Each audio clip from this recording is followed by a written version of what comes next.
And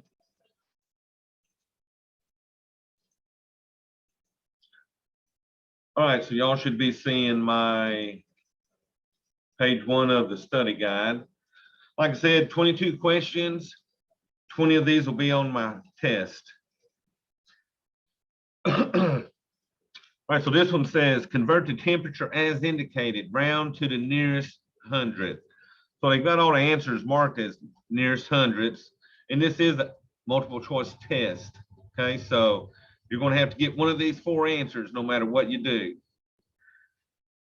So they want me to turn Fahrenheit into Celsius. So we got a formula for Celsius temperatures. The formula to find Celsius temperatures is F minus 32 divided by 1.8. Now, if you work this formula in the calculator, you gotta put parentheses around the top. Okay, so I'll show you how I would start this. I finally got a calculator and I couldn't figure out how to get the parentheses. Like they were small parentheses, and then I couldn't get them to go back around the outer operation. You know what I mean? So what you got to do, you got to arrow out so that it sort of leaves down there by them and it jumps up to the same level.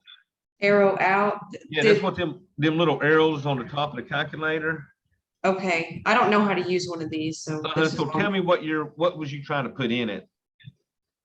The division, the operations that we were supposed to do by hand. Uh-huh.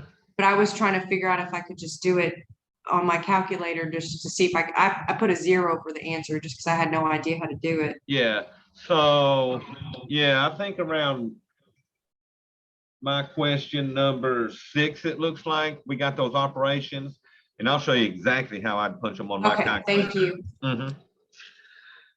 All righty, and I'm going to show you each one of these, how I'm doing them on this calculator. That's why I got this one set in here by us.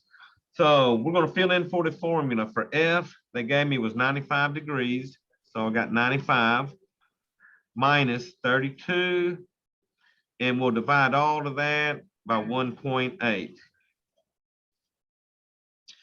All right, so on my calculator, parentheses are right above the 8. So hit a parentheses. And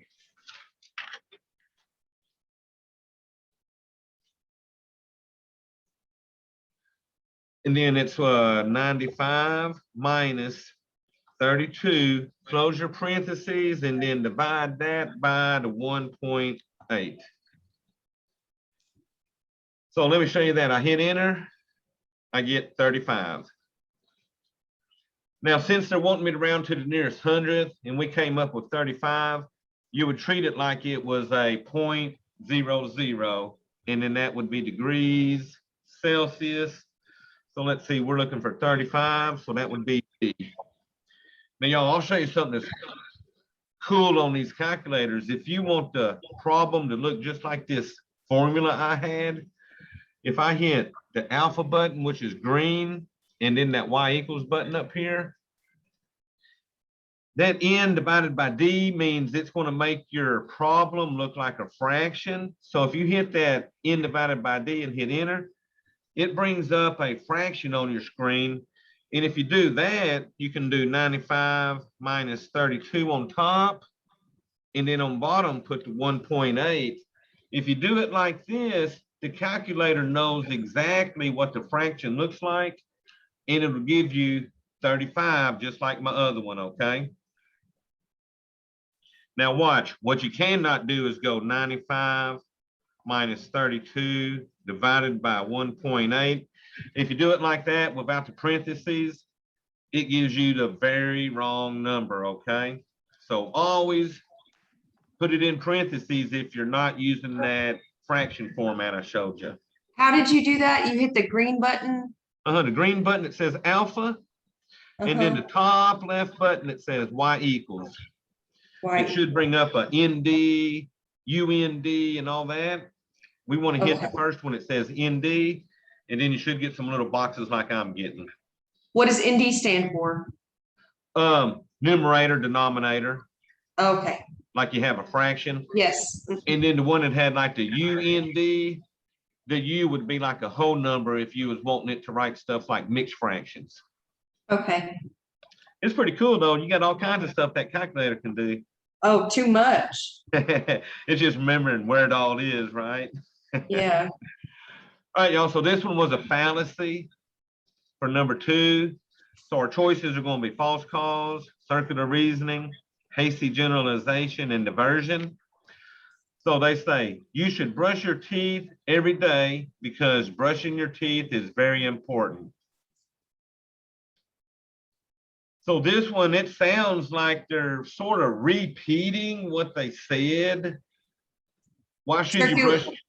Circular reasoning. Circular reasoning, perfect.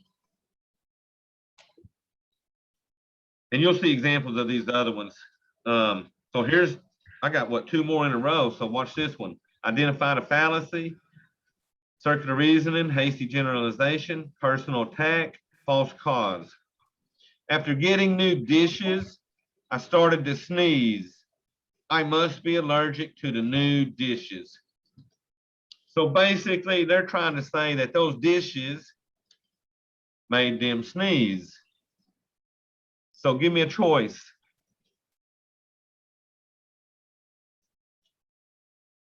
False cause. Yeah. So do you really think them dishes are making them sneeze? So definitely false cause.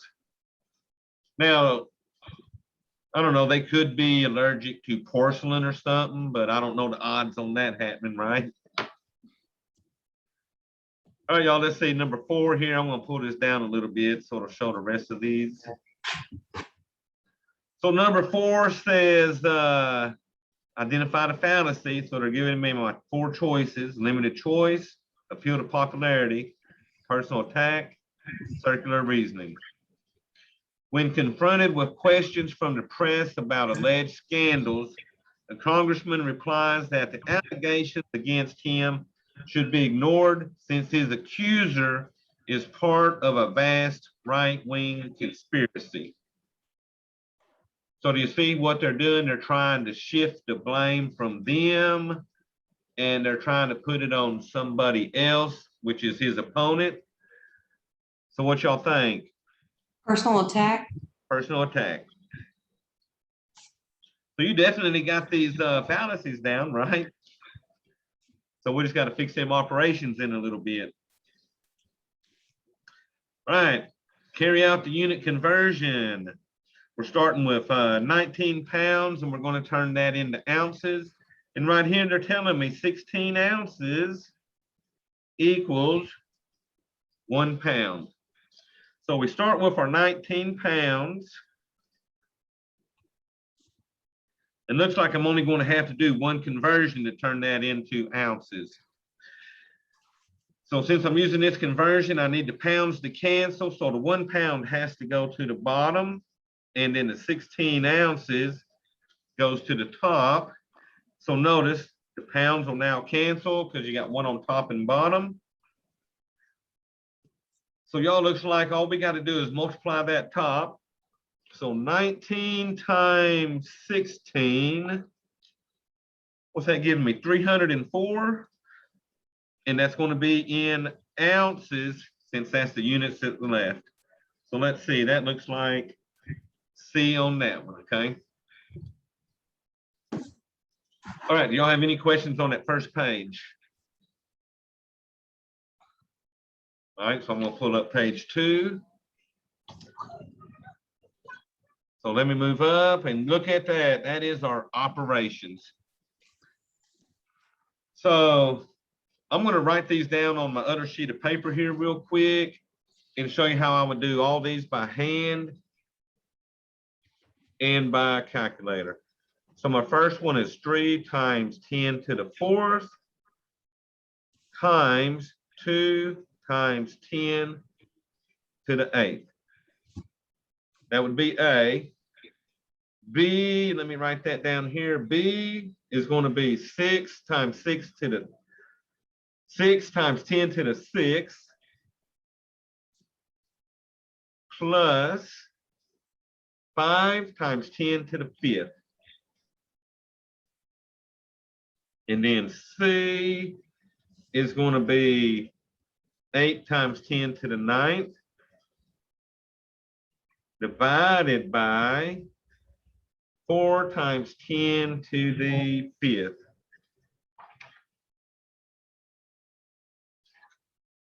So Rachel, would these be the ones you was talking about? That last one, I had no idea what to do. All right. Division. So let me knock out these.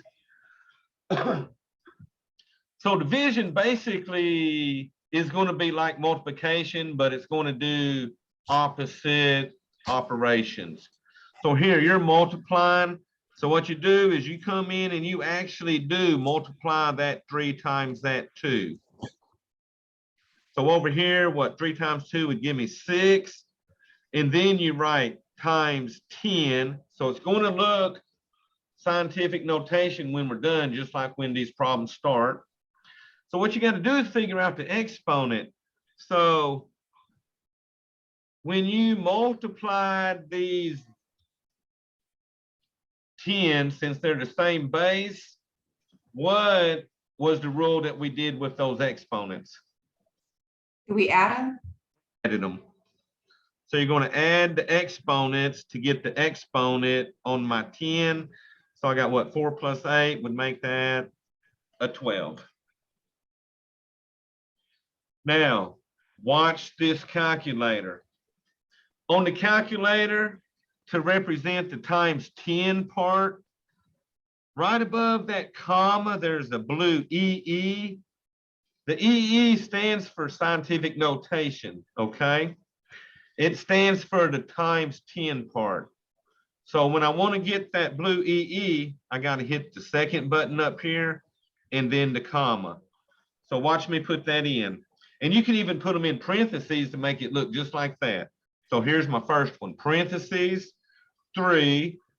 The times 10 is going to be second, comma, and it puts that little E up there. So that now stands for the times 10, and we got to give the exponent, which was a 4, close those parentheses, times, open up the second parentheses, that's 2 times 10 to the 8th, so that'll be 2, second, comma, to get the E, exponent of 8, close parentheses. What those E's, that EE stuff is like expanded exponential notation, which they consider scientific notation to this calculator, okay? So now we're going to hit enter. It's going to give me 6E12, which means 6 times 10 to the 12th. Just remember, when you write the answer in MATLAB, don't use the E. You want to use it like we've been writing it, okay? So they're not too bad on your little calculator there. So the second one was adding. So I'm going to do it by hand and then calculator. So y'all, when I add these numbers, I rewrite them as ordinary numbers, get that answer, and then I turn it back into scientific notation. So 6 times 10 to the 6. And remember, on this chart I gave y'all that day, if you look down here, 10 to the 6 is millions, okay? So when you see 6 times 10 to the 6, that's 6 times a million. So you write the 6, and then that exponent tells me to write 6 zeros after it. So that 6 times 10 to the 6 is really 6 million. We're going to add that to 5 times 10 to the 5th. So this is like 5 times a 1 with 5 zeros, which is 100,000. So that would be really 500,000. So 5 and then 5 zeros.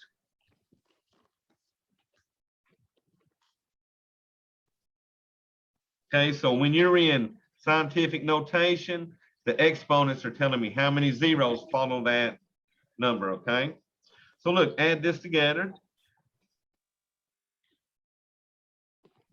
So a lot of zeros, and then 0 and 5 give me 5, and then bring down that 6. So it looks like I got what, 6,500,000. So we got to turn that back into scientific notation. So the first non-zero numbers is 6. So the decimals back here, we got to move it behind the 6. So if you notice, that was 6 moves. So this becomes a 6.5 times 10. Since you're moving the decimal left and converting into scientific notation, that exponent is positive. So our final answer is 6.5 times 10 to the 6. Why Also did you decide that the exponent was going to be 6? Because I moved 6 times. I went 1, 2, 3, 4, 5, 6 times. So Okay, since I had to move left 6 times, it was a positive 6. okay. And remember, this answer's got to look like one of these two. It's either going to be in the 10 to the 6th or 10 to the 5th. So since you're adding, it's got to at least be a 6, because that was what my larger number had, okay? Okay. Now watch this. Say you had 6,500,000. So say you came up with that answer like we did when we added them, and you forgot how to turn this into scientific notation. If you'll hit that mode button up there by the blue one, it brings up a list like I got. So right now we're in normal mode.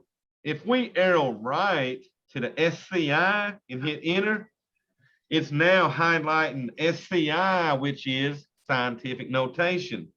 So clear that screen. I'm going to tell that calculator to write this 6,500,000 in scientific notation. So since I'm in that mode and I hit enter, it gives us 6.5 E, which is times 10 to the 6. That's pretty cool stuff. Now let's add this one on the calculator. Parentheses, 6, second comma to get the E. Exponent was 6, close parentheses, plus parentheses, 5, second comma to get its exponent, which was a 5, close parentheses. Now, what's going to happen, since I put the calculator in scientific mode, every answer it will give me will be scientific notation. So I really love doing scientific notation on that calculator. Now, here comes Rachel's dreaded C, which is division. All right, Rachel, you ready? Ready. So since we're doing division, you're going to take that 8 and divide by that 4. All right, so 8 divided by 4, we get 2. Now, you're going to write the times 10 part. So I had a rule that told me what to do when I divided things with the same base. So anybody, what am I going to do with these exponents? And she's going to subtract them. I'm going to subtract them. All right, so let's see, we're going to subtract 9 minus 5 gives me an exponent of a 4. That was simple. It's not that bad. Y'all just get intimidated by division for some reason. And y'all, I'm going to tell y'all, to me, the hardest operation a lot of times is adding. Adding's got to have same bases. Adding's got to have common denominators if it's fractions. Yeah, to me, adding's one of the harder operations. All right, y'all, so we got our 3 answers that we would have put right here. And remember, you got to be scientific notation. So 6 times 10 to the 12. Then we got 6.5 times 10 to the 6. And then we had 2 times 10 to the 4th. So that's one of the few places where you actually had to write an answer. Because remember, most of this test is being multiple choice, okay? So Rachel, you think you can do them on my calculator now and by hand? Yeah, I think so. You said second, comma, to get the exponent. Well, that gets that times 10 part. Right, And then you just write that exponent and then go to the next one. okay. Okay. So just remember on the calculator, the E stands for Exponent. times 10. So all you're doing is going to write the number 4, so like that, and 6 times 10 to the 12. I would hit 6, second comma to get that E, which is the times 10, and then you're just putting in your exponent of a 12 or whatever, okay? All right, y'all, let's see what we're doing here. We're converting temperatures. So we're converting 50 Fahrenheit into Celsius. So that's the same formula I showed you a while ago. C equals F minus 32 divided by 1.8. So definitely keep your formula handy when you do this test.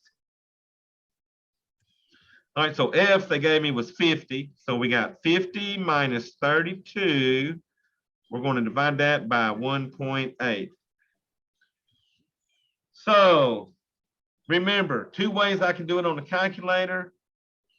If I just punch it in, parentheses 50 minus 32, and then divide, I got to put that in parentheses and then divide by the 1.8. Hit enter, that gives me, whoops, I don't want this in scientific notation. So to go back to normal notation, I'm going to hit mode and click it back on normal and then clear that screen. So y'all, I'm going to hit enter and it tells me that equals 10. So remember, they want you to round to the nearest hundredth. So over here, find 10, they just added the 2 zeros. And then that's now in degrees Celsius. So go with B. I'm going to show you the other way I did it, making it look like a fraction. So alpha green button, Y equals, hit enter for N divided by D. Top would be 50 minus 32. Arrow down to the bottom, and that was 1.8. So we hit enter, y'all, and we get our 10. I really like making them look like fractions if I'm not familiar with the formula, so that I know I'm definitely putting them in right, okay? All right, carry out to convert. What did you do? You said alpha, and then what did you hit? Y equals the top left Oh, button. alpha and Y equals, okay. So alpha Y equals will get you into fraction form every time, okay? All right, so, ooh, y'all, look at this. They want me to turn 4 weeks into seconds. So I'm going to start with 4 weeks up here. Now, I don't have a weeks to convert seconds conversion handy. So I'm just going to convert it with things that I know. First thing I know, I can turn weeks into days. So I know for every 1 week, that is 7 days. So the weeks cancel, and it's going to give me units of days now. So I don't know the conversion from days to seconds, but I do know days to hours. So I can convert for every 1 day is 24 hours. So the days now cancel, but I'm not in seconds yet. So let's see. I don't know the conversion for hours to seconds, but I can go from hours to minutes. So for every 1 hour, that would be 60 minutes. So now look at that, the hours cancel. We're in minutes. So now my last conversion, I can go from minutes to seconds, because for every 1 minute, that is 60 seconds. So minutes cancel, the units left will be seconds like they wanted. All that's on top, so multiply all that together and hopefully get one of these 4 numbers. Well, y'all, here we go. 4 times 7 times 24 times 60 times 60. Hit enter. I'm getting 2,419,200. And that's now going to be in seconds. So we look over here and we go with C. So y'all, here's another question for y'all. Do all of y'all have a TI-84 calculator? No, I ordered one from school to I notify got me that it was canceled. When Yeah. do we need to have one, Professor Ransom? You are not required to have one, but I was going to say, if you want access to this calculator, if you got a smartphone, go to your app store and download the TI-84. They got it, okay? Yeah, that's And they'll have the same keys that I'm punching on this. So yeah, if you can't, these calculators are like 120, 150 range for the nicer ones. So yeah, use the app and just get you a calculator on it. Okay, it'll be better than trying to use the little calculator that comes with your phone because it's hard to write stuff on those little things. What's the name of the app again? You want to find the app that is TI-84. It can be a TI-84 Plus, any of them kind of apps, okay? Do they have it for the iPhone? Yeah, Okay. and it'll let you download that, and then that'll be free probably, so, Mr. Rathbone, yeah. there was a question that I missed on the last quiz and I did it. I tried to do it a couple of times and I got it wrong. It was like, how many hours are in 6 years? How many hours are in 6 years? Yeah, are we basing a year as 52 weeks? Well, let me show you what I did. I started with, let's see. I was using 52 weeks as, Uh-huh. kind of my foundation and. it was Now, if wrong. you're downloading the app, they got one on here on the chat that says calculate 84 is a good one to go by too. So punch that one in if you got to. All right, so I'll tell you on this one, what I did is I went from years to days. Okay, Because let me show you how you did it. You said, okay, 1 year is 52 weeks. All right, so that canceled the years. So what did you use for your next conversion? I think it was 7 days in a week. Okay, so I do that. So 1 week is 7 days. So let's see if that figures out right. So let's see what 52 times 7 is. So you see what happened here? Oh, 52 times 7 is only 364. So if you go from years to weeks to days, you're losing one of those days. that's right, Dad. What I would do, cancel out those weeks and days, and let's not use those on here. Okay, Let's use the one conversion from 1 year is 365 days. okay, And then from days, you would go to hours, hours to minutes, minutes to seconds, or what usually we're stopping on hours. So you'd have just had to go from days to hours, and that would have been done, okay? okay, So that's what happens when you actually use the weeks. It lost that 1 day on that, okay?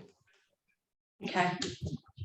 All right, y'all look here, convert 13 miles into yards, and they're telling us there's 1,760 yards. So 1,760 yards in 1 mile. So we're starting with 13 miles.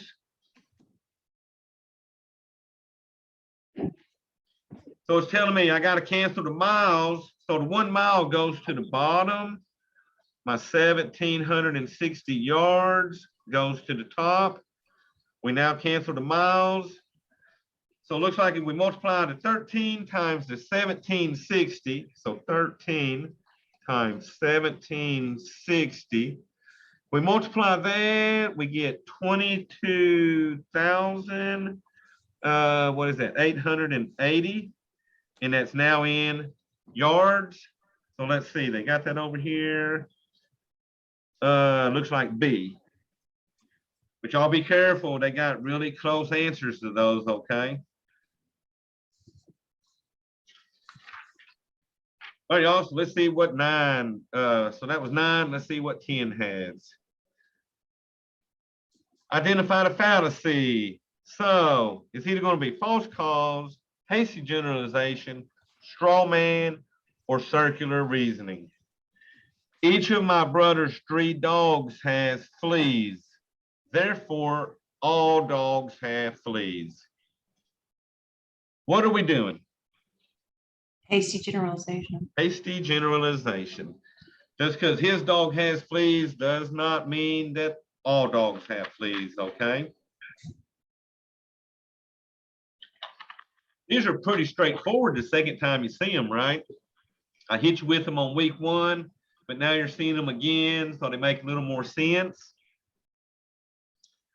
All right, they want us to answer this question, round 2 decimal places.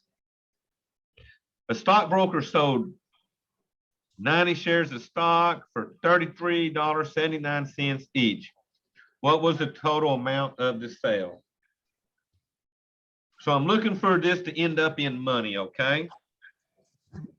So look what they're telling me. They had $33.79 per one stock. Now there's other ways to do this.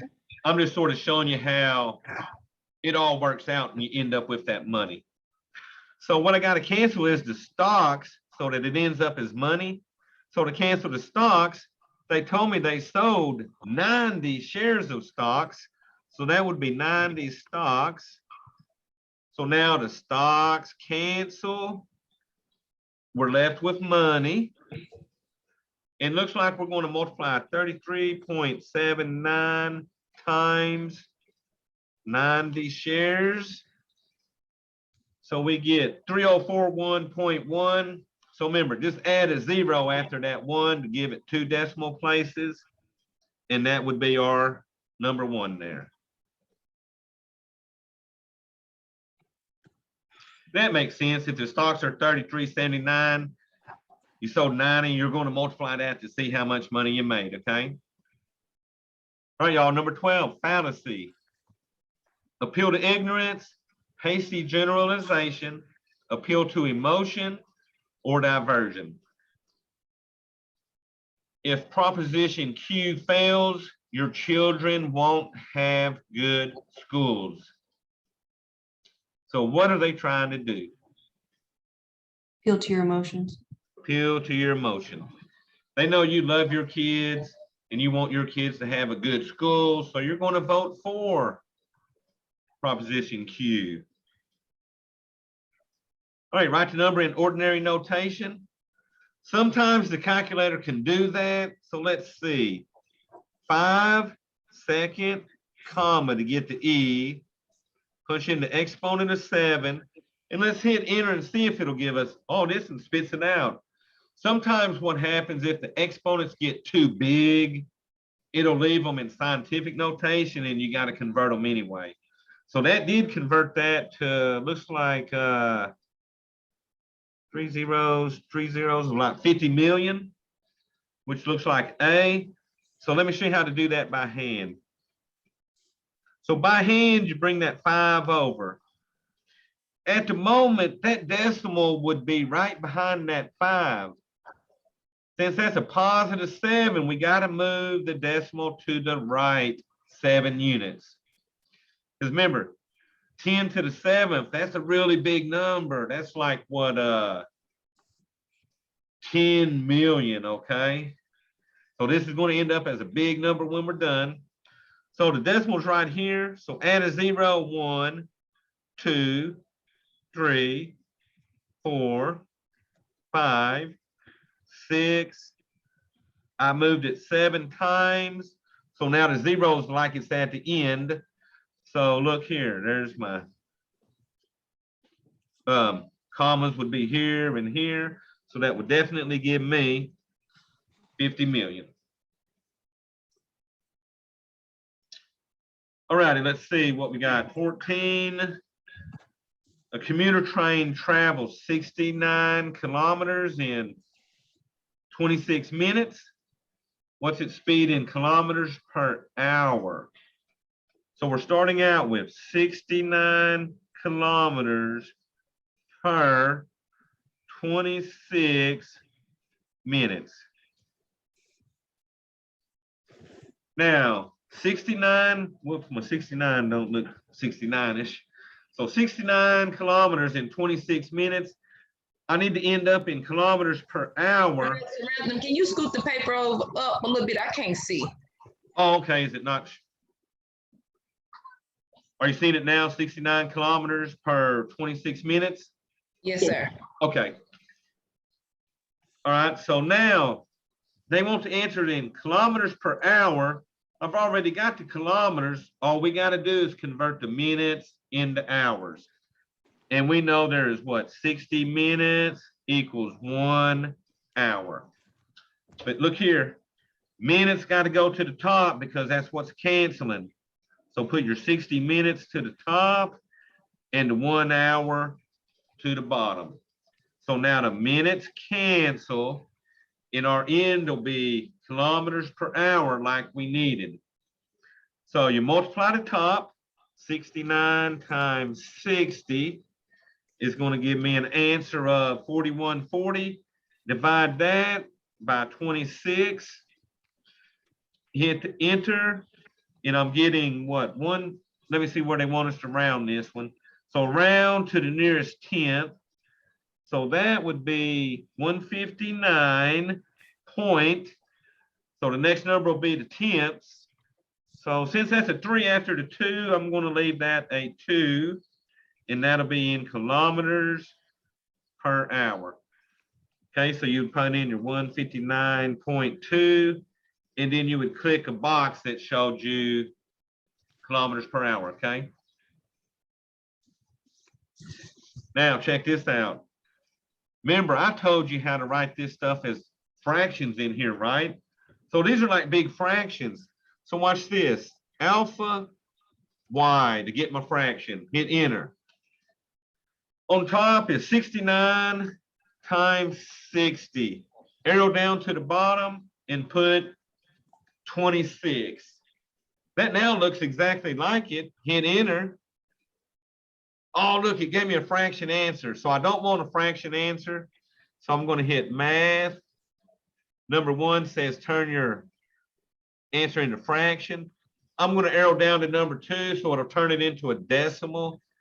Hit enter twice, and I get my 159.23. So the only drawback, sometimes it leaves the answer as a fraction, and you got to turn the fraction into a decimal by hitting the math. Go down to 2, which turns your answer into decimal, and hit enter, okay? So whatever answer it gets, it turns them into the decimal. All right, y'all, let's see. Moving on, number 15. So I'm going to have to move my camera back up just a little so y'all can see that. All right, it wants me to write this number in scientific notation. The number is 550,000. So remember, on the calculator, I can punch in 550,000 and then turn my mode into scientific notation by arrowing right on the psi and hitting enter. So now that scientific's highlighted, clear that screen. The calculator will now turn this number into scientific notation, and we get 5.5 times 10 to the 5th. So that looks like it's going to be C. So I'm going to do it by hand. So I got 550,000. At the moment, that decimal is right there. I need it to be behind the first non-zero number, which is that first 5. So I'm gonna have to move the decimal left. 1, 2, 3, 4, 5 units. So you now get 5.5. And then you write times 10. Since I moved left 5 units, the exponent is positive 5. Because remember, 10 to the 5th is 100,000, and 5.5 times 100,000 would give you 550,000. All right, y'all, so let's see. I'm now going to take it out of scientific notation mode. So I'm going to go back to normal by hitting mode and enter, and then clearing that screen. Because this one deals with pesos and conversions. And I want it to look like these answers now, okay? So they're telling me $1 US. So $1 US is equal to 12.73 pesos. So they want to know how much would 530 US dollars be worth in pesos. So we're going to start with 530 US dollars. We're going to use this conversion to turn these dollars into pesos. Remember, since I'm canceling the dollars have to go to the bottom, and the 12.73 peso goes to the top. That way the dollars cancel. We're going to multiply this and see what we get. So 530 times 12.73.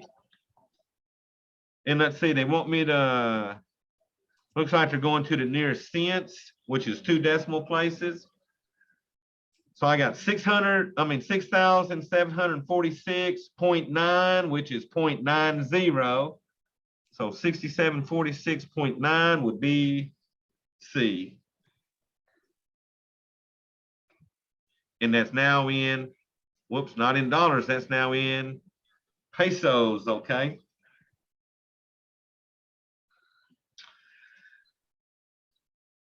All righty, so let's see. So they actually made a mistake when they did this, because they wrote dollar signs, really.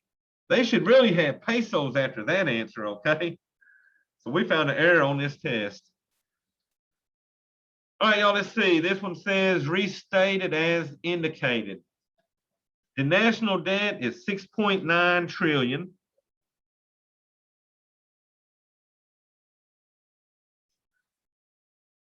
And that was in 2003. So now, like, we're in 21. So the national debt's like 29 trillion. They want me to express this as the number of dollars per person. Assumed the population was 280 million. So to turn this into a number per person, we're going to take the 6.9 trillion and divide by the 280 million. So if I want to do this on the calculator, I'm going to write this as scientific notation, because this sheet I gave y'all a while ago told me down here, if you look, trillion is 10 to the 12th, billion is 10 to the 9th, million is 10 to the 6th. So the sheet I'll let y'all download that time gives you those numbers. So I'm going to write this 6.9 times 10 to the 12th. Down here, this is 280 million. So that would be 280 times 10 to the 6th. At that point, you could punch it in your calculator. So 6.9 times 10 would be second comma. Exponent is a 12. Divide that by the bottom one, which is 280. Second comma to get to times 10 or to E. Exponent 6. So y'all, when we punch this in, notice since I'm not in scientific mode, it gives me what I needed. So it says $24,642, and that'll be a 8.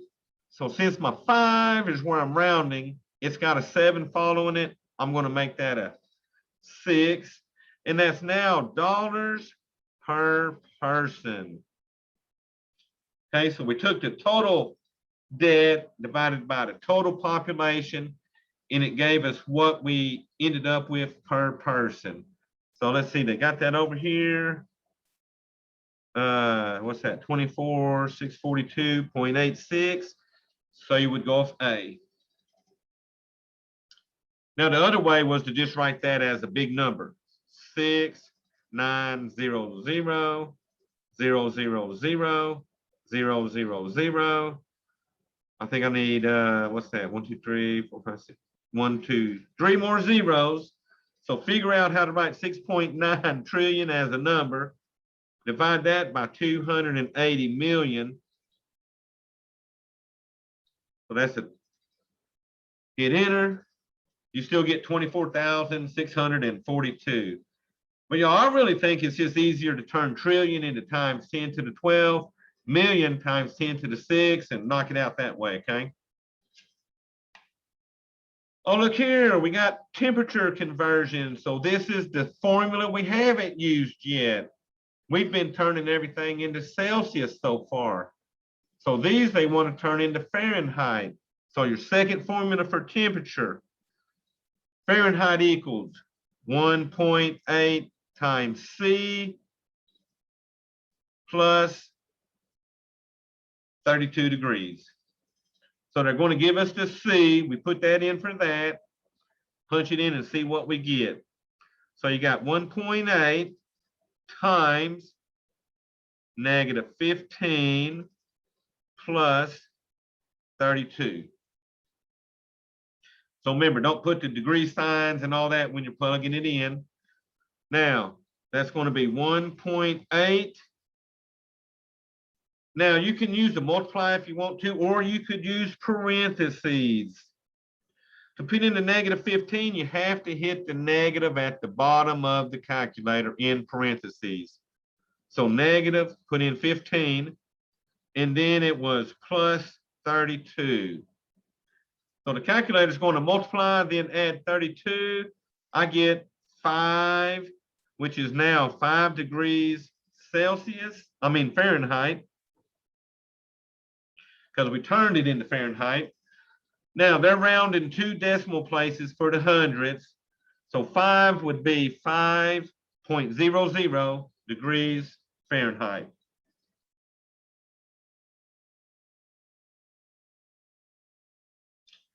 All right, notice another one, turn -15. Oh, wow, it's a duplicate. I got -15 twice. That's the downfall of test generator. So how about this? We're going to turn -25 degrees Celsius into Fahrenheit. But I want you to see me working this with 2 different numbers. So it's not going to be one of those 4, okay? So same formula, F equals 1.8 times my C, which is -25, plus 32. So y'all, let's punch that in, 1.8.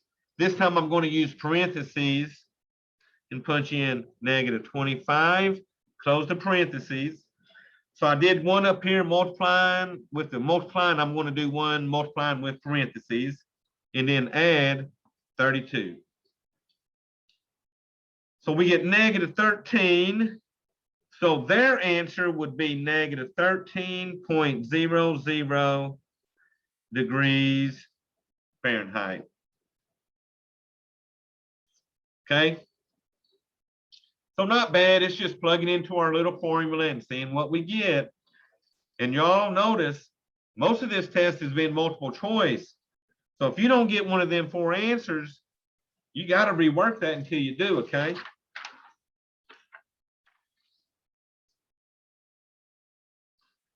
All right, so let me move back up, it looks like. for number 20. So convert, round to the nearest 10th.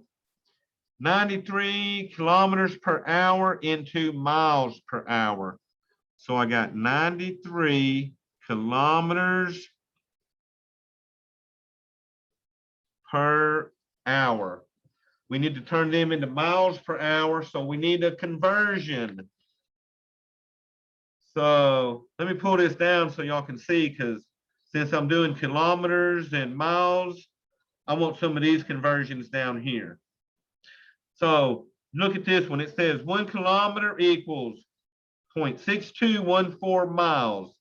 You can use that one, which is the one I'm going to use, or you could use this one over here that says 1 mile equals 1.6093 kilometers. Either one of them.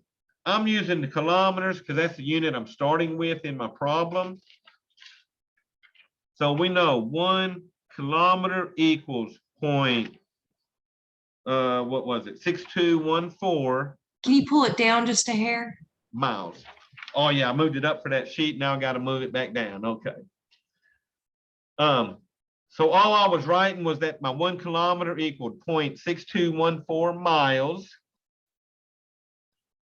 And that's going to put me in miles per hour. And I already got the hours here.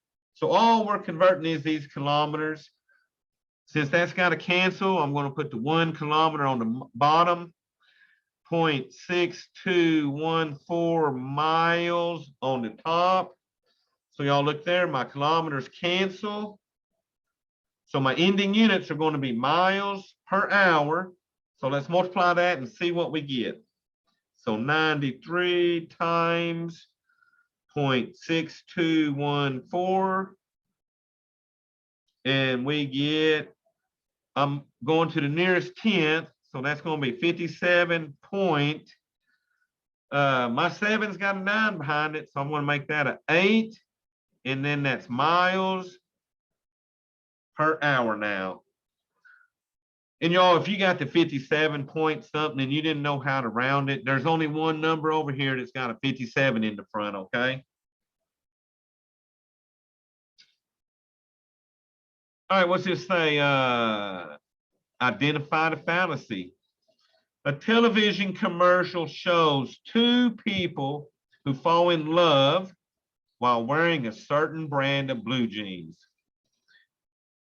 Appeal to emotion, hasty generalization, limited choice, appeal to ignorance. What are y'all picking? Limited choice. Oh, I didn't pick limited choice on that one. Appeal to emotion. Appeal to emotion. They're trying to say, hey, if you wear these Levi's, you're going to find someone and fall in love. Remember, that's sort of like the one where I had an example of the Michelin tire commercial where they have a big tire with a baby sitting in it. And then their commercial says, because so much is riding on your tires. So they were hitting your emotions. You love your children. You want to be in love. All those emotional type ones is definitely going to always be your appeal to emotions, okay? All right, let's see what they want me to do. Write this number in scientific notation. So the population of a small country is 8,033,000. So I'm going to do it by hand and by calculator. By hand, that decimal at the moment is behind that last 0. I need the decimal to be behind my first non-zero number, which is the 8. So that decimal is going to move left once, twice, 3, 4, 5, 6 decimal places. So that's going to be 8.033. Now you don't have to write all these zeros that follow the 3 because they're just placeholders. Put the times 10. Remember, since I went left, it's going to be positive. And it's going to be a positive 6. So 8.033 times 1,000,000 is equal to 8,033,000. So go with A. Now they're just messing with them exponents. Now remember on the calculator, 8,033,000. If I want to turn that into scientific notation, I got to switch my mode. So hit the mode button, arrow over right to psi and hit enter. It's now highlighted. Clear that to get off that. Remember now if I hit enter, it's going to give me scientific notation, 8.033 times 10 to the 6. So you got to love those calculators when it comes to scientific notation.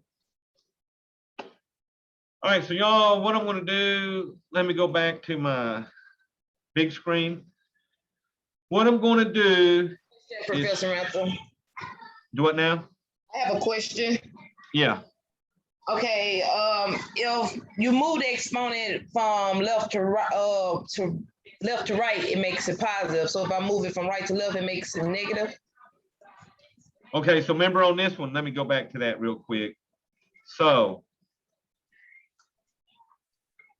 on here, if you're converting from ordinary into scientific, if you move it left, left equals a positive 6. Now, can you see what I'm writing here? Yes, sir. On this one, the first non-zero number would be the 4, right? Yes, sir. So this time we would have to move that decimal right 1, 2, 3, 4 places. So that's going to be 4.123 times 10. What would you put on that exponent? Can you slide the paper up? I can't see. Oh, okay. It would be a negative a negative 4. So remember this. Remember this when you're doing these. When you got very large numbers like 8 million, anything bigger than 1, when you write it in scientific notation, those exponents always got to be positive.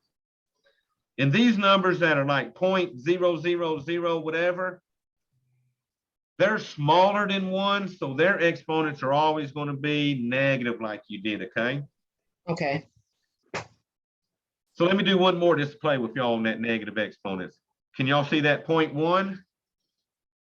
Yes. We're going to write that scientific notation. So the first non-zero number is the 1. The decimal's in front of it. So I got to move that decimal 1 place to be right. So that's going to be 1.0 times 10. What are y'all going to make that exponent? A negative 1. Negative 1. So even if you move that decimal just 1 place, it's still going to be negative, okay? Good job. Now, let's go back. And I'm going to share another screen with my Microsoft Excel. So let me go to share. Now remember, I'm recording this, so y'all will be able to make your game grid up before next class. And even if you don't, we'll take 5 or 10 minutes and make them up during class if you have trouble with it, okay? Because I'm going to pair y'all up into groups of 2, and y'all are going to play Battleship. So, y'all should be seeing an Excel sheet right now, right? So to make my game board, I'm going to click in here where the A is. I'm going to hold my mouse down and slide it right about 10 places. 6, 7, 8, 9, 10. And I'm going to go down to the 10th row. And then let go of your mouse. So at the moment, I got a gray 10 by 10 grid. First thing I'm going to do is put an outline around this. So I'm going to right click inside of this. You see the little box up here with the lines in it? That does borders. So I'm going to click the little arrow and it's going to bring all these borders, and I want all borders. So we want our game grid to show out. Now, the second thing I'm going to do, I want this to look like squares instead of rectangles. So y'all follow my cursor. I'm up here. You see that little arrow thing in the corner here? I'm going to click that. And I'm going to come down here to where the 1 is. You see now, when you get in between the 1 and the 2, it makes a little arrow looking thing. I'm going to hold down my left clicker on the mouse and I'm going to drag it. Whoops, let me get back up there. I'm going to drag it. You see what it's doing to that row? It's going to make them longer. So what happened, I got unclicked off of that. So let me undo that move so you can watch me do that again. Wouldn't it be easier if you just adjust the row height? Yeah, you can do it that way too, but you got to have them all highlighted. So let me go back to that. So y'all familiar with doing that? I use Excel every day. Oh, okay. So highlight your area. Come over here where you're on the 1 and right click. And what she's saying is you got row height. So 15, go to what, 30? Now, what do you got to do now? Copy that or what? See, it only did 1 row for me at a time. I would do it differently. I'd highlight the whole thing, go home, and then go over to the right and adjust it in the. Oh, you're doing it. You got to go all the way to the right and highlight everything. No, like, highlight your grid and then go home up there, All right, let And me then- read this out of my way. or do it however, but it's simpler if you, Yeah, I'm gonna do do it the it. easy way for everybody. So we're highlighting, we're on home now. go home and then, or actually it'd be page layout, I think. Yeah. And then over there to the format in the cells, Oh, let me look at that. the group with the blue bars, and Right then here. there's a red. No, skip over to Oh, okay, the, I see you. yeah. And then it'll have row height, Oh, Yeah. that's cool. and then you, So let's try 30 there now. Well, there we go.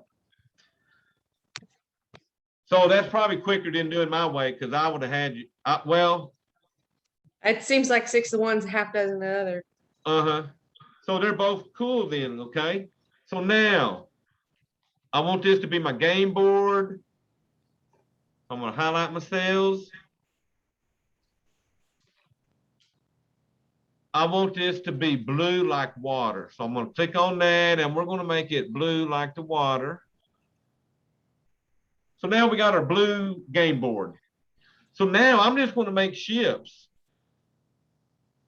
Okay, I'm gonna come over here. My first ship's gonna be a tug.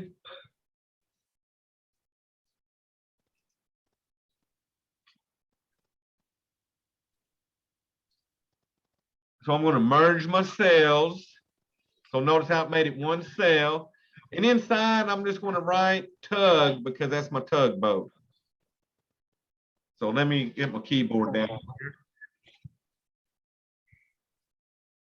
So tug, and then what color y'all want this tugboat? I can fill it with a color. So how about gray? Both gray, right? So y'all, my tugboat's gray. I'm gonna click in here. You see my little arrows? And just drag my tugboat onto my board.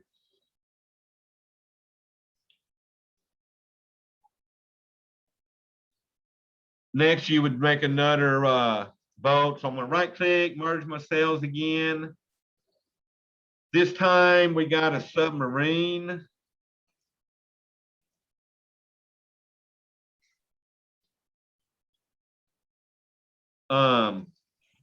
I'm gonna make my submarine gray also, but I'll make it a different gray. How about a little darker? And then I'm gonna drag the submarine onto my board game. And then last you would make a battleship. I use 4 cells on it. Y'all remember this game, right? Oh, yeah. So we got a battleship. I'll make it gray. I'll use my other gray now. Dark gray from a battleship. Move it on to the board. So now what I do,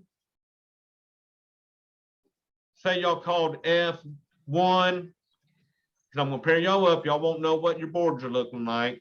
You call F1, that would be this square right here that I highlighted. That's a miss. But you're gonna take turns. And then say the next time you said C2. So what I do, if they do get a hit, I right click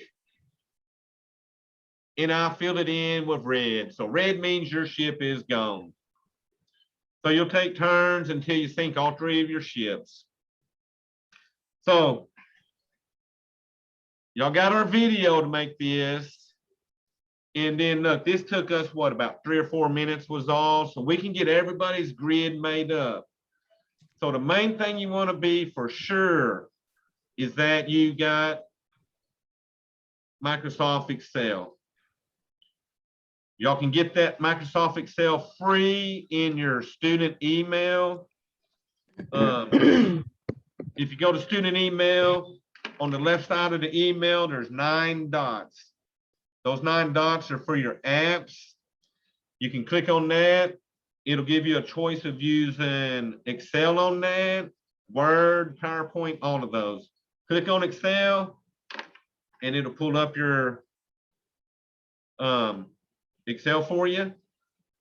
If you want to make your game board ahead of time, do a 10 by 10 grid and then save it.